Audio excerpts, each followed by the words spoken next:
Саудитска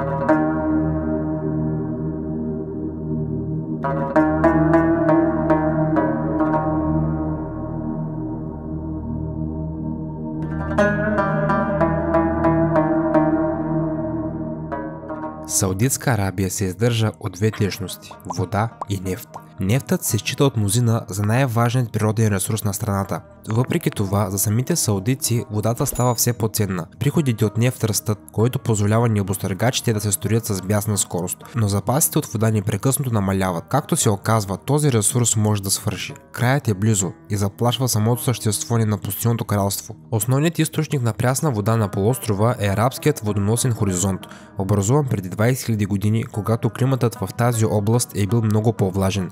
Това е един от най-големите водоносни хоризонти в света. Водата в който се намира на дълбочина от 100 до 500, а понякога и 2500 метра. Когато водоносният хоризонт достигне повърхността, се образуват извори. Водоносните хоризонти са пазители на ресурсите на подпочвените води. Саудитска Арабия е пустинна страна, без постоянни реки и езера и с много малко валежи. Основният източник на вода тук са водоносните хоризонти. Подземните води в дълбоки водоносни хоризонти от пясъчник са невъзобновими или изкопаеми води. Дълбоките планински водоносни хоризонти са от седиментен произход, простиращи се на хиляди квадратни километра, с малко естествено презареждане. След тези хоризонти основните са Сак, Ваджид, Табук, Миджордурма, Васиябият, Умер, Радхума, Дамам и Неоген. От 70-те години на миналия век правителството е положило важни усилия да картографира такива водоносни хоризонти, за да могат след това да се прибавят кладенци за градска и селскостопанска употреба. Когато в средата на 80-те години на миналия век в Саудитска Арабия е започнало интензивното модерно земеделие, под пустинята е имало огромно количество вода – 120 кубически мили. Това е 500 кубически километра. Това би било достатъчно, за да се напълни. Например, езерото Ери в Съединените американски щати, но през последните години е спаднало до 5 кубични мили. Това е 21 кубични километра. От тази вода се изпомпва на повърхността всяка година за използване във ферми.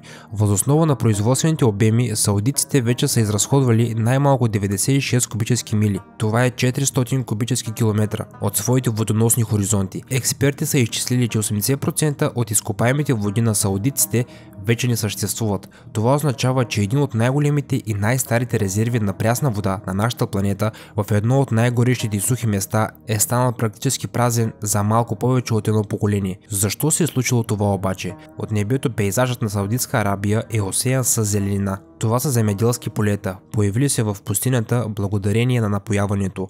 В огромни сгради наблизо живеят десетки хиляди крави, чието нужди от вода и охлаждане са огромни. Доскоро водата за извършване на тези чудеса се изпомпваше безсмислено дълбоко изпод повърхността. Това решение обаче, както се оказало, е имало катастрофални последици. В средата на 80-те години на миналия век Саудитска Арабия е предприела амбициозен селскостопански план за отглеждане на култури в своите пустини и региони, използвайки древна изкопаема вода. Инсталирани са централни напоителни системи в безплодния басейн Вади Ас-Сирхан в северо-западната част на страната. Водата, която е била дълбоко под земята в продължение на хиляди години, сега се използва за отглеждане на плодове, зеленчуци и пшеница. На собствениците на земя е било разрешено свободно да добиват от водоносните хоризонти без ограничения, за да поддържат напояваните полета в пустинята. Ситуацията се е влошила от факта, че 35% от земеделската земя се напоява чрез традиционно наводняване, който използва повече вода, отколкото капковото напояване или спринклерните системи. Това е довело до изпомпване на средно 5 трилиона галона вода годишно, което е било достатъчно, за да се отводни езерото Ери само за 25 години. Заместник министърът на земеделието на Саудитска Арабия за изследвания и развитие е споделил: селското стопанство на нашата страна е най-големият консуматор на вода, поглъща между 85 и 90% от нейният обем. От тях почти 80-85% се падат на подземните водоносни хоризонти. Тази зле замислена схема на превръщане на пустинята в житни полета и цъфтящи градини е имало сериозни последици, но това още не е всичко. В Саудитска Арабия високите нива на частно потребление са изострили проблема с съкратяването на водоснабдяването. Урбанизацията, подобреният начин на живот са довели до факта, че хората са използвали повече вода, правейки обичайните си неща. Всъщност средната дневна консумация на вода на глава от населението в Саудитска Арабия е 266 литра на ден. Това е 96,8 кубически метра годишно, което е 2 пъти повече от средната дневна консумация на вода за гражданите на Европейския съюз. Водните ресурси са били изчерпани, не само на индивидуално ниво. Икономиката на страната също има нарастваща нужда от вода. Индустриалното потребление на вода расте с 7,5% годишно и трябва да се увеличи с 50% до 2032 година. Друг проблем е бил слабият институционален потенциал и управление, отразяващи общите характеристики на държавния сектор в Саудитска Арабия. Експертите бият тревога. Прекомерната употреба, демографският и икономическият натиск могат да доведат водоснабдяването на Саудитска Арабия до предела му. Според техните оценки, природните водни ресурси в някои части на страната са застрашени от изчезване през следващите 20 години. Както казах, проблемът е, че водата във водоносните хоризонти на Саудитска Арабия не е пълно. Валежите тук са средно между 100 и 200 мм годишно.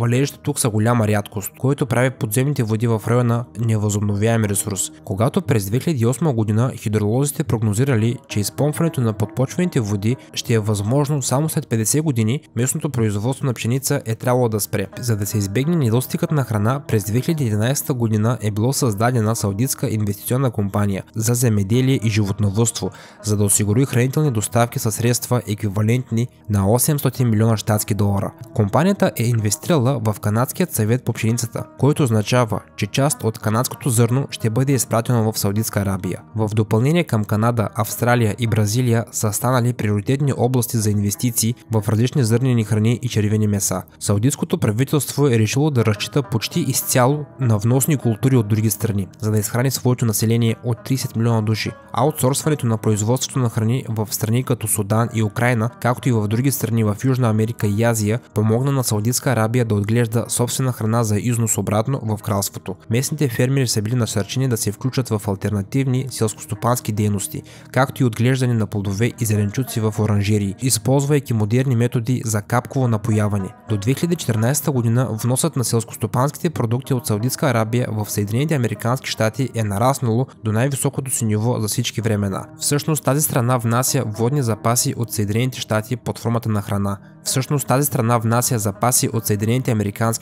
Но това не е решило до края проблема с водата. Правителството на кралството е привлякло инвестиции в обесоляване на морската вода, водоразпределение, канализация и почистване на отпадъчните води. До 2014 година около 50% от питейната вода идва от обесоляване, 40% от невъзобновяем добив на подземни води и само 10% от повърхностни води в планинския югозапад на страната. Столицата Риад се захранва с обесолена вода, изпомпена от Персийския залив на разстояние 467 км. Водата се е предоставила на домакинства почти безплатно, но въпреки подобрението, качеството на услугите остава лошо. Само няколко града са имали постоянно водоснабдяване. В Риад, например, вода е имало само веднъж на 2 дни и половина, докато в Джида само веднъж на 9 дни. През 2019 година Саудитска Арабия стартира национална програма, наричана Катра, който на арабски означава капка. По тази програма до 2300 година Саудитска Арабия възнамерява да намали потреблението на вода с около 43% до 150 литра на глава от населението. Капката е предназначена да насърчава индивидуалната култура на потребление на вода. Освен това, програмата рационализира водните източници, за да защити най-добре природните си ресурси и всички аспекти на живота, които зависят от водата. Ходът се оказва много сполучлив. Днес, през 2022 година, Саудитска Арабия е само след Съединените американски щати и Канада по консумация на вода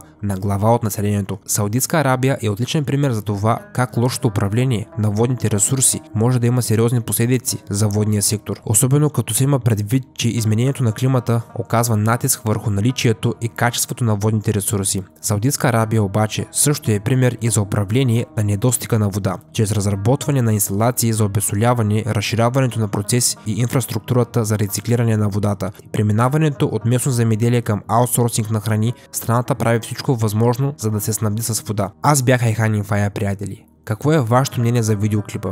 Какво е вашето мнение за Саудитска Арабия и за нейният най-голям проблем? Долу в коментарите споделете вашето мнение. Предполагам, знаете, отговарям на всеки един коментар. За мен това е удоволствие. Ако видеоклипът ви е харесал, не забравяйте един лайк, един коментар и задължително абониране с камбанка. По този начин вие ще получавате уведомления, когато качвам нови видеоклипове в YouTube. Очаквайте съвсем скоро много нови интересни видеоклипове. Чао, приятели, и до скоро!